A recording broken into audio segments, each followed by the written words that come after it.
महामानव गौतम बुद्ध और उनके मानवतावादी व वैज्ञानिक धर्म में आपका बहुत बहुत स्वागत है। एक समय जब भगवान बुद्ध राजगृह के उस वेलुवनाराम में विहार कर रहे थे जहाँ गिलहरियों को दाना चुगाया जाता था, उसी समय बहुत से भिक्षुओं के साथ भंते सारिपुत्र दक्षिण की पहाड़ियों में चारिका कर रहे थे। रास्ते में उनकी एक भिक्षु से भेंट हुई जिसने राजगृह में वर्षावास किया था। आपसी अभिवादन और शिष्टाचार के बाद सारिपुत्र ने भगवान बुद्ध का कुशल समाचार पूछा।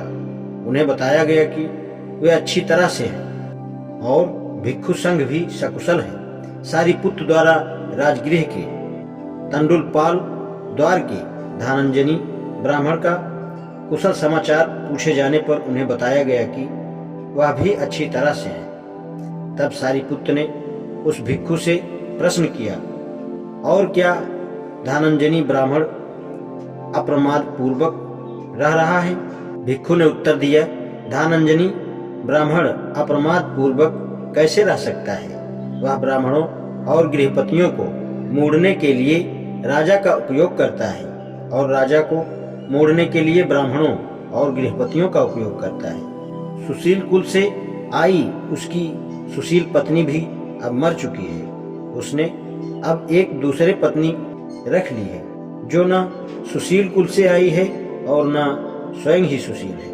भंते सारिपुत्र बोले, धनंजयी के प्रमाद के बारे में यह तो सचमुच बुरा समाचार, बहुत बुरा समाचार सुनने को मिला। शायद कहीं किसी समय उससे भेंट हो जाए तो मैं उससे बातचीत करना पसंद करूंगा। दक्षिण की पहाड़ियों में यथेच्छ रह चुकने के बाद सारिपुत्र चारिका करते करते राजगृह पहुंचे और केवनाराम में ठहरे। दूसरे दिन प्रातःकाल चीवर पहन और पात्र हाथ में ले सारिपुत्र भिक्षाटन के लिए राजगृह में गए। उस समय धनंजय ब्राह्मण नगर से बाहर अपनी गायों का दुहा जाना देख रहा था। भिक्षाटन के पश्चात भोजन कर चुकने के बाद सारिपुत्र ने उस ब्राह्मण को ढूंढ लिया।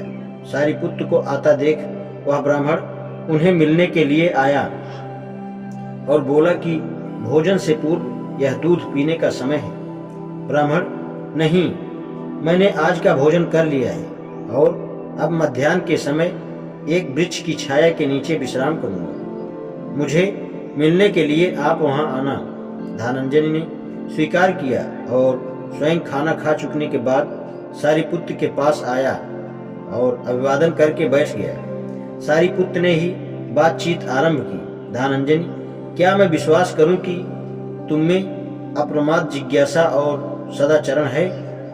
ऐसा कैसे हो सकता है जब अपनी खाने पीने की चिंता करने के अतिरिक्त मुझे अपने माता पिता, पत्नी और परिवार, दास और सेवकों का भरण पोषण करना पड़ता है। अपने परिचितों, मित्रों, रिश्तेदारों और अतिथियों का आतिथ्य करना पड़ता है। अपने मृत पितरों का श्राद्ध भी करना पड़ता है। देवताओं को भी बलि देनी पड़ती है और राजा को भी कर चुकाना पड़ता है। धनंजयी, तुम क्या सोचते हो? मान लो कि एक आदमी ने अपने माता पिता के कारण न्याय और औचित्य का त्याग कर दिया है और दंडित किए जाने पर वह कहे कि माता पिता के कारण ही उसने न्याय और औचित्य का मार्ग छोड़ दिया है, इसलिए उसे दंडित न किया जाए। नहीं, इन सभी अनुरोधों के बावजूद जेलर उसे जेल में डाल देगा। क्या इससे उसे कोई लाभ होगा? यदि वह स्वयं की ओर से अथवा पत्नी और परिवार के हित का तर्क प्रस्तुत करते हुए कहे कि उनके कारण ही उसने न्याय और औचित्य के पथ का त्याग कर दिया है। नहीं, क्या इससे उसे कोई लाभ होगा? यदि उसके दास या दूसरे नौकर चाकर उसकी वकालत करें? बिल्कुल नहीं। अथवा उसके मित्र, एक परिचित उसकी वकालत करें? बिल्कुल नहीं। अथवा उसके रिश्तेदार एवं अतिरिक्त उसकी वकालत करें? बिल्कुल नहीं। अथवा उसके मृत मित्रगण ही उसकी वकालत करें कि उसने देवताओं को बलि देने के लिए या राजा को कर देने के लिए न्याय और औचित्य के मार्ग का त्याग कर दिया है? बिल्कुल नहीं। अथवा इससे कोई लाभ होगा यदि वह स्वयं या उसकी ओर से दूसरे वकालत करे कि उसने अपने खाने पीने और आराम के लिए न्याय और औचित्य का मार्ग छोड़ दिया। नहीं धारंजनी, तुम क्या सोचते हो, दोनों में से कौन आदमी उत्तम है?